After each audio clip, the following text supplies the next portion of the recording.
Moving into a new neighborhood always brings a mix of anxiety and excitement. The fresh start was made even more intriguing when I noticed a family next door with a child around my age. The possibility of making a new friend so close by was thrilling. The excitement bubbled inside me as I imagined the adventures and games ahead. It felt like the beginning of a special chapter in my life, where the bond of a new friendship would blossom amidst backyard chases and shared secrets. Within days of settling in, a warm invitation came from our new neighbors. They had asked me over to play. It was a friendly gesture that made me feel welcomed and eagerly accepted, looking forward to spending time with my potential new friend. Meeting the new kid was like unwrapping a present. There was an instant connection. We kicked off with some video games and soon were laughing over snacks. The joy of finding a friend who shared similar interests was immense. However, as the day progressed, I couldn't help but notice something off about the kid's mother. Her behavior was peculiar, and the house was adorned with unusual decorations that didn't quite fit the typical family home aesthetic. As the afternoon progressed, the atmosphere in the house started to shift. What was initially a welcoming environment slowly turned peculiar. The air felt heavier, and a subtle but persistent unease began to creep into my mind, making me more alert to my surroundings. I couldn't help but notice the odd symbols adorning the walls and shelves. Each room seemed to have its own set of strange artifacts and decorations that hinted at black magic. These symbols, unfamiliar and cryptic, sent a shiver down my spine as I pondered their meanings. The unease turned to apprehension when the mother suggested a game. It seemed innocent enough, but there was an underlying ritualistic tone to her invitation. Reluctantly, I agreed, not wanting to appear rude, but my instincts screamed that something was not right. As we started playing, the room felt colder, and an eerie sensation washed over me. The game, which involved placing stones in a circle, seemed to hold more significance than I had initially thought. The mother's subtle chanting under her breath did little to ease my growing discomfort. The chant seemed to thicken the air, and shadows in the corners of the room began to dance. Though they were likely just tricks of the light, in that moment they felt alive, sinister even. As the game progressed, the room's atmosphere thickened with an unexplainable chill. Shadows began to dance along the walls, twisting into shapes that seemed almost alive. The eerie movement made my heart race, and a cold sweat broke out across my forehead. Despite the unsettling scene around me, the child I was playing with seemed completely oblivious. He continued to laugh and play as if nothing were amiss. This stark contrast between his innocence and the spooky surroundings only heightened my unease. The mother, noticing my discomfort, urged me to stay and play another game. Her voice had a strangely compelling tone, making it hard to refuse, yet everything in my instinct screamed that something was wrong, and I needed to get out. Panic began to set in as I searched for a way to politely extract myself from the situation. My mind raced as I tried to think of a believable excuse that would allow me to leave without causing a scene. Finally, I muttered something about needing to check in with my parents and hurried towards the door. The mother watched me with a knowing look as I left, making me wonder just how much she sensed my fear. I bolted out of the house, the relief of escape mixing with lingering terror. Running home, I felt a strange concoction of relief and terror wash over me. Each step away from their house seemed to lighten the oppressive aura that had enveloped me. The familiar sights of my own neighborhood never looked so comforting. Upon arriving, I immediately told my parents about the unsettling encounter. Words stumbled out in a rush, my thoughts tangled with fear and confusion. They listened intently, but their faces mirrored my own bewilderment, struggling to grasp the reality of my experience. That night, sleep was elusive. When I finally drifted off, nightmares crowded in, filled with the haunting images of cryptic symbols and the low, ominous chants of the mother. I awoke repeatedly, the darkness of my room feeling too similar to the shadowy corners of their house. In the days that followed, the neighborhood seemed to change. Whispered conversations, sidelong glances, a general air of unease settled over our street. It was as if my encounter had cracked a window to something sinister, allowing its presence to seep into our lives. Resolved to protect myself and others, I steered clear of the new neighbors and shared my experience with friends, advising them to do the same. Simultaneously, I dove into learning about protective measures against negative energies, determined to shield myself from further harm. After the unsettling encounter, I delved into learning about protective measures against negative energies and black magic. Books, online forums, and local experts became my resources, helping me understand the significance of personal boundaries and spiritual safety. This harrowing experience taught me the importance of caution when forming new relationships. It served as a reminder that not every new acquaintance means well, and understanding the signs of malevolent practices can be crucial for one's safety and well-being. Growing up, my favorite pastime was spending hours at the park, ball in hand and laughter in the air. Those afternoons were filled with the simple joy of kicking the ball back and forth, completely immersed in the game. One particular evening stands out vividly in my memory. I was so engrossed in perfecting my dribbles and passes that time seemed to just slip away. The park's usual soundtrack of playful shouts and barking dogs gradually faded to a tranquil silence. As the laughter and chatter dwindled, I suddenly found myself alone. The once lively park had become desolate, and the comforting buzz of activity was replaced by an unsettling stillness. The shadows grew longer as the sunlight waned. The swift transition from dusk to dark caught me off guard. Reality set in. I was late, much later than I had ever been at the park. A sense of urgency washed over me, urging me to pack up my things quickly. However, just as I was about to leave, a cold breeze swept through the park, sending shivers down my spine. It was an eerie, unwelcome sensation that made me pause and look around, sensing that something was amiss. As the park quieted, a shiver ran down my spine when I noticed a shadowy figure behind a nearby tree. At first, I chalked it up to my imagination running wild in the dimming light. However, the shape started to take on a more distinct, human-like form. It stood still, partially hidden, watching me. The figure emerged slightly from its hiding spot, revealing itself as a child around my age. But there was something unsettling about his appearance.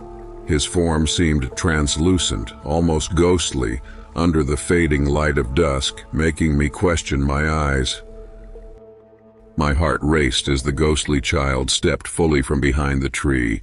His eyes, deep and hollow, pierced through me, holding my gaze with an intensity that felt almost physical. It was as if he could see right into my soul, stirring a primal fear within me. Gathering some semblance of bravery, I called out to the apparition, my voice quivering slightly. "Who are you?" I managed to ask. The park was silent around us, making his faint whispering reply eerily clear. He simply wanted someone to play with. Despite every instinct screaming for me to flee, my feet refused to cooperate, rooted to the spot by an overwhelming dread. His beckoning hand seemed to move in slow motion as he motioned for me to come closer. My mind was frantic, but my body immobile, caught in the grip of paralyzing fear. Summoning all the courage I could muster, I called out to the shadowy figure, my voice trembling slightly. "Who are you?" I asked, hoping for a reasonable explanation. The park was silent, making his faint, whispery reply even more unsettling. His voice, barely above a whisper, carried through the cold air. "I just want someone to play with," he said, sounding lonely and harmless. Yet the eerie tone of his voice sent a chill down my spine, intensifying my fear. Despite every instinct screaming at me to flee, my feet refused to move, as if they were cemented to the ground. The ghostly child's presence was overwhelmingly eerie, and my heart raced as panic began to set in.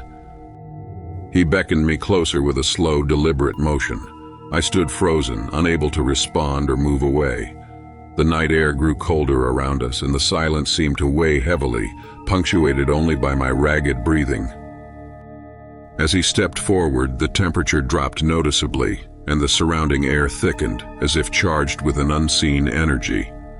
The atmosphere turned oppressively silent, heightening the surreal and frightening encounter with the ghostly child. As my mother's voice echoed through the park, it cut through the eerie silence like a lifeline. Her familiar call jolted me from my fear-induced paralysis, igniting a rush of adrenaline. With newfound energy, I turned and dashed towards the sound of her voice, desperate to escape the chilling presence behind me. Upon reaching the safety of my home, I slammed the door shut, leaning against it as if to physically bar the night and its horrors outside. My breathing was heavy, my body trembling not just from the run but from the raw fear that had consumed me. That night, as I lay in bed, the image of the ghostly child haunted my thoughts. Every creak and whisper of the house seemed amplified, filling the silence with reminders of those hollow, penetrating eyes. Sleep was elusive as my mind replayed the encounter over and over. In the weeks that followed, the park became a place to avoid rather than a playground. The experience had left a deep imprint on my psyche, coloring my evenings with tints of dread and caution. The innocence of twilight play was lost, replaced by a vigilant avoidance of the dark. Years later, the haunting memory of the ghostly child in the park still lingers in my mind. The fear instilled in me that evening has never quite faded, and the shadows of dusk always remind me of his hollow, penetrating gaze. This spine-chilling encounter forever altered my perception of the world around me, making me a firm believer in the supernatural. Now, I tread carefully in deserted places, always wary of the unseen and the unknown that might lurk in the quiet. Moving to a new home as a child is an adventure filled with unknowns and excitement.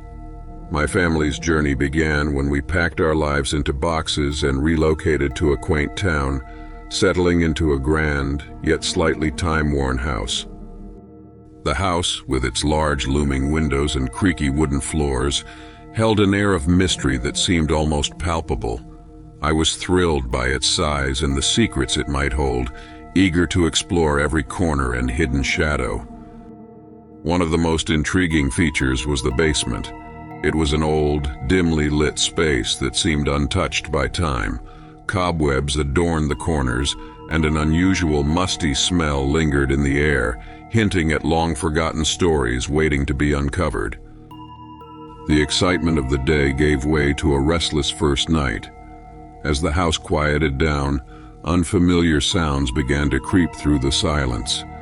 The wind whispered secrets through the cracks, and the old wooden structure settled with groans and creaks. But it was from the basement that the most distinct noises came. Late in the night, a loud, clear voice echoed through the vents. The sound was so crisp and unexpected that it sent shivers down my spine, blurring the line between reality and imagination. As the days passed, my initial intrigue turned to unease. The voice from the basement wasn't just a whisper, it was clear and resonant, calling out intermittently. The fear began to creep in, overshadowing my curiosity, making each night a little harder to endure. I finally gathered the courage to tell my mom about the eerie voices echoing from below. At first, she chuckled, dismissing it as my imagination fueled by the new environment, but as I persisted, her smile faded, replaced by a faint trace of concern. Driven by my persistent claims, Mom decided one afternoon to investigate the basement herself. I trailed behind her, my heart pounding with every step we took down the creaky stairs. The air grew colder, and the faint, musty odor of the basement filled my nostrils. The basement was cluttered with old furniture and boxes, but what caught our eye was a series of bizarre old dolls arranged in a circle. Their glassy eyes seemed to pierce through the dim light, adding an eerie touch to the already chilling scene. Mom's reaction was a mix of disbelief and concern as she examined the strange items we uncovered. The sight of the dolls seemed to validate my fears, and she decided it was best not to dismiss my stories so quickly anymore. As the voices in the basement became an increasingly common occurrence, my parents and I sat down for a serious discussion. The fear and uncertainty were palpable as we wondered about the source of these eerie disruptions that invaded our home. My parents, feeling both concerned and skeptical, decided to take action. They debated between more pragmatic solutions and the unsettling possibility that we weren't alone in the house. The tension in the room was thick, reflecting our collective unease.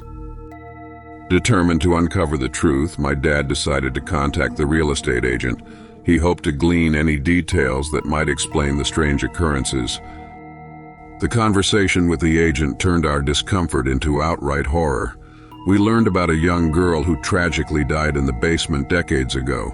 Her presence, it seemed, had never left. This revelation sent a shiver through us all, confirming our worst fears.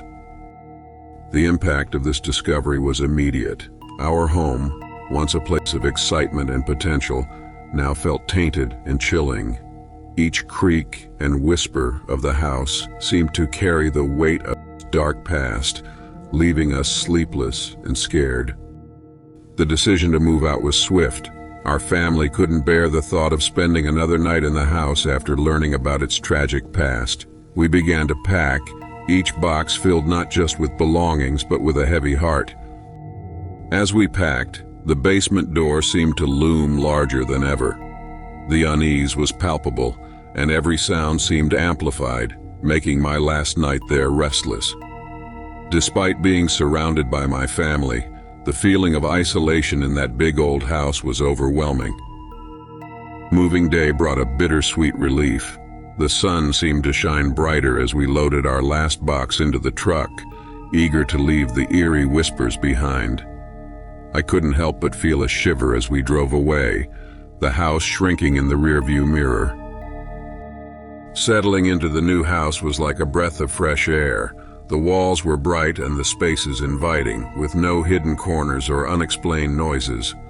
For the first time in months, I felt a peaceful night's sleep beckoning. Even now, years later, the mere sight of a basement stirs a deep unease within me, dredging up memories of that ominous voice. The chilling events of our old house linger in my mind, turning every shadowy corner into a reminder of what once was.